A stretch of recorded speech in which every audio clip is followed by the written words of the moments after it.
Today I'm speaking with Lance Murphy, commonly known as Coach. I call him Dad. I wanted to talk to him today because he has a unique perspective on being a black man in America today in 2020, as he was born a poor black boy in the middle of Kansas in 1951, grew up during the roughest times of the civil rights era, was a heavily involved civil rights activist. Decades later, ended up joining and shortly thereafter leaving the police force, and has experienced every decade in between then and now as being a black man in America and the struggles that are associated with it. So today, I wanted to ask you some questions comparing your experiences and your perspectives from the 60s to now. Let's get started. First question for you. When did your role as a civil rights activist originally start? In the 8th grade at football practice, when the coach became very physically abusive. I organized the team, approached the coach, told him he had to clean his act up. He grabbed me by the face mask, jerked my head, told me to shut up, get in the huddle. This wasn't Montgomery.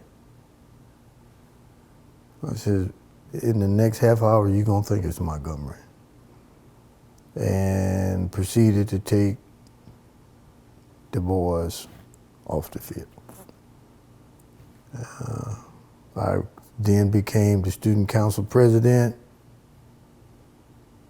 and formed what is known at that time as the Black Student Union. High school was where the Black Student Union operated. And I was the head. We didn't have the official titles like president, vice president. I was called the HNIC.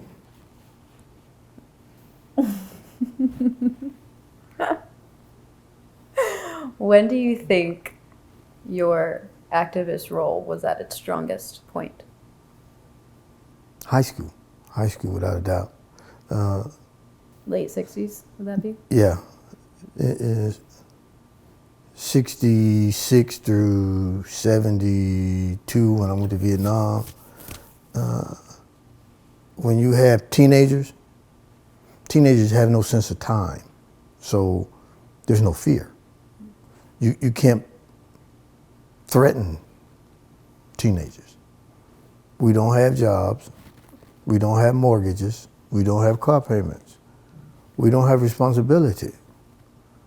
Threatening us was useless. So as a result, the people in power feared children, teenagers. They feared more than adults. In high school, I formed a citywide boycott. And for 3 weeks, there wasn't a black kid in the school in Topeka, Kansas, the home of the Brown versus Board of Education. We went to church and we had our school in church. We were not being heard. And it was time to be heard. And if you want to make a change, you got to stir up the water. If you don't stir up the water, ain't nothing ever gonna change. Change has never come by anything other than resistance. And we were resisting. Everything we did was nonviolent. Martin Luther King was the leader. He was the drum major. Everything was about nonviolence. There were some young people who were not always on board with the nonviolence. It is very difficult to put on a suit and a tie, lock arms with other people, and walk straight into dogs, billy sticks, cops on horses, firemen with big water cannons, tear gas, and not put your hands up. Offer no defense. You just take it.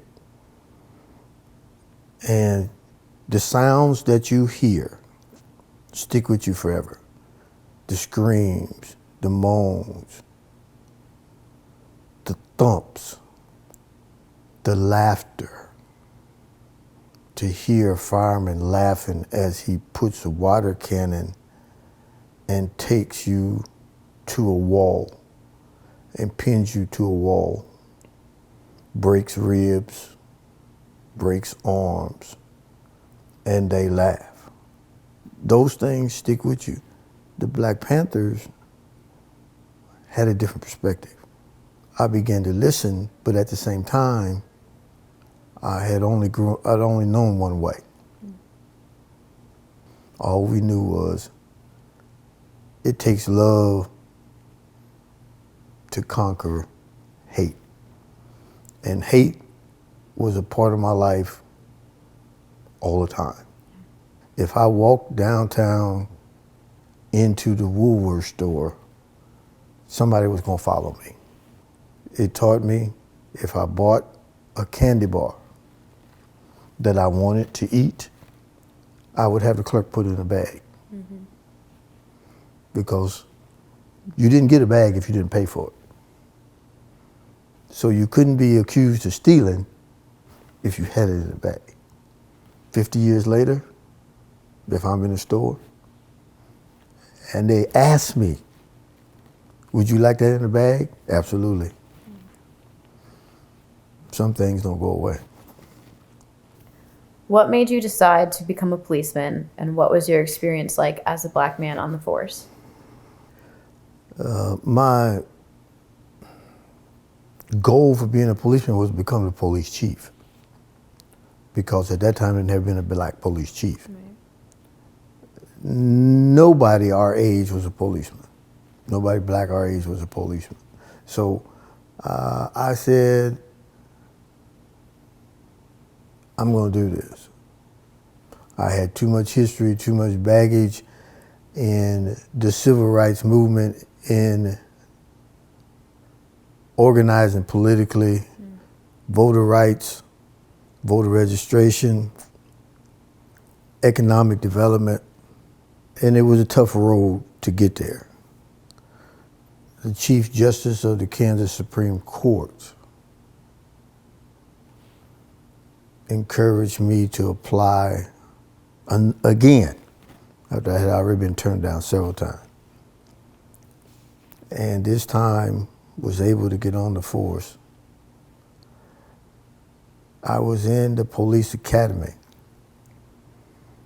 and there was a janitor. Of course, the janitor was Black. I was going on the street, going on patrol. The very first day I'm in the locker room, and he comes up to me, and he says, watch your back. 17 months later, I get shot 6 times by another cop in the back. That was not coincidence. Yeah, I left the force after that. What's one story or memory you have from your childhood that you'll never forget in regards to being Black in America? My Uncle Mike, Aunt Opal, Aunt Ernestine, my mother's family lived in Omaha. One summer, I go to stay in Omaha. I'm gonna stay the summer with Uncle Mike. Before we went outside, my cousins said, okay, look, let me tell you what you gotta know to stay alive in Omaha. was living in North Omaha, the ghetto. They said, look, police stop us, do not look them in the eye. Keep your head down. Don't speak loudly, mumble. Don't talk back. And we were, that term, don't talk back, that meant don't try to be smarter than them. Okay? Don't do that. Because if you do, you're gonna get cracked. And if you get cracked, that means we all gonna get cracked. If we run, you run. Don't ask, don't look around, we running, you run. I'm like, okay, I am now in the city. This ain't Kansas anymore. I am now in the city. I thought it was bad in Topeka because there were times when we would have to run from the police. Having had friends who were different races, they didn't have to deal with that. They weren't, I mean, this is like boot camp. Like you're in the military. If you want to stay alive, this is what you have to learn to do, or you're going to die out here. Grandpa would say, if you 15 minutes early, you're 10 minutes late. You got to do twice as much as the white boy. And I'm like, dang, Grandpa, I got to carry that? That's weight, man. I mean, that was a load that was unfair. It was a load that too many black kids tried to carry, and it buried them. It buried them, okay? We weren't allowed to be average. You had to go the extra. You had to do more. And as a kid, I thought that was totally unfair. Yeah. Totally.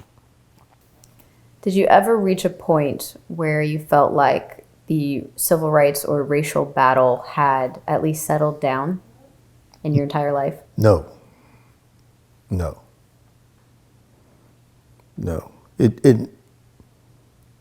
It's always there. The more you know, the more you wish you didn't know.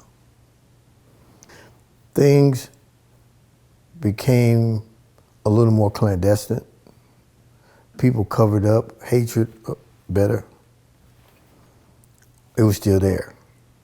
It wasn't better. Things were the same. We were just naive because we were trying to fill ourselves with hope. You need hope or you give up. Yeah. But we wanted hope. We wanted to believe this is going to get better, it's going to change. We went to school with white kids. We're now working with white folks. Slavery's over. It's going to get better. I know it is. I don't want my kids to grow up like I did. It's going to be better. No. It wasn't better. Different, but not better. So what are some of the similarities you see between the 60s and 70s and nowadays? Anger is the same. Anger doesn't change. Anger is the same. It's more intense now because of technology. Internet, social media has exposed it. So now kids can become more aware instantly. You see the man with his hands in his pocket and his knee on his neck from 5 different angles because that many people got phones. Y'all are aware of more what's happening. You have more access. These kids now will take it to the street because they know nothing's gonna happen until you do something. Kids are angrier because they've seen more. Yeah. They've been through more. They feel it. They've had racism every stinking day of their lives. How do you feel the tension between Black Americans and the police force compares from the 60s to today? Well, the tension between the police and Black America is not really tension. Black people have always feared police. So this isn't new. Not new. From the beginning of police was slave masters sending armed men to recover their property. Turns into the police force. Okay.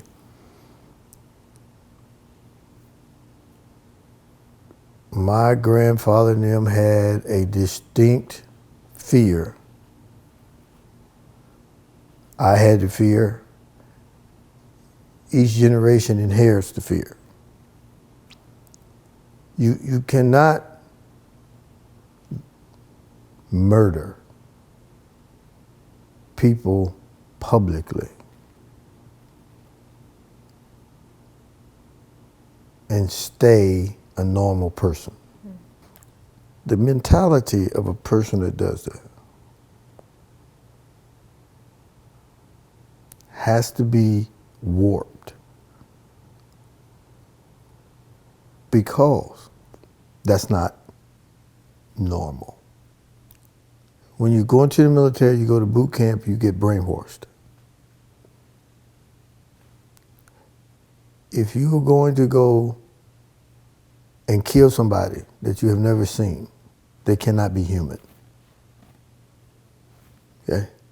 They cannot be human. So you start by developing names, dehumanizing them. Okay? If they dehumanize you, then they can do anything to you. Okay? And it turns your thinking, your consciousness off. Because if you see a fly, you don't hesitate to swat the fly, because the fly is not human. Right. And if you can take it and change your way of thinking at a person that way, the people on the police force, they give you names. Okay? They project images of you doing stuff and say, look at them. Look at them. If we don't control them, they'll go wild. The tension is worse now because the police are scared.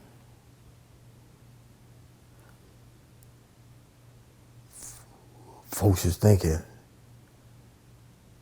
what if they rise up? What if they don't go for the hokey doke anymore? What if they vote? We are in a situation now where, as a people, it's getting bad because you reap what you sow. And in America, it may be harvest time. It's a rough harvest. So then what are your thoughts on the peaceful protests and their effectiveness or not in America thus far? Peaceful protest, to me, is an oxymoron. How do I peacefully say, get your knee off my neck, and expect you to get off me? People go into the streets to say, look at me. I'm not happy with the way things are. I'm not happy. We need to do something different. I need a better life. Expecting the folks who put them in that hole to feel differently about them. Folks in America are tired of this. The thing that has happened now, everybody's educated to say, look, that ain't necessary. It ain't necessary to treat people like that. Well, this country ain't that great. If we got to hurt people, if we got to lock people up for 37 years for a crime they didn't commit, there's something's wrong here. We can do better than this. Every so often, there's an image that sticks to a lot of people's mind. And the image of that cop with his knee on that guy's neck and his hands in his pockets and 3 other cops holding him down and the one cop standing there looking, God struck a nerve in a whole lot of people. And now things need to change. But things have always needed to change. I thought when Obama became president, it was going to be a good day. And it was a good day. A day. Because the next day, it was back to life as normal. Okay? And you realize right then, whoever's in the White House ain't running the house. One man ain't enough. People got to get out, people got to vote. I do not wear a hat that says "Make America Great Again." I can't remember when it was. Last question. Maybe biggest question. Do you feel hopeful? No. I hopeful that less people will suffer and die. Due to technology, there's a camera every inch of this country. There's a camera. So hopefully enough exposure will slow it down. But hopeful that this is going to change soon? No. In order for the political and economic climate in America to change, the young people now have to be willing to turn it upside down. If the young people start thinking, look, we got to change all these people that's up here. We got to change the way the country's going. Then I'd be hopeful. If young people go back to what is real, go back to trusting that if you put God first, all these other things will fall in place. I always have hope in Christ. Stay focused. Encourage young people. Take the path least traveled. It's least traveled for a reason. Good advice. Well, thanks. Thanks for doing this. It's awesome. You talk a lot. And I think we're good. And Obama out.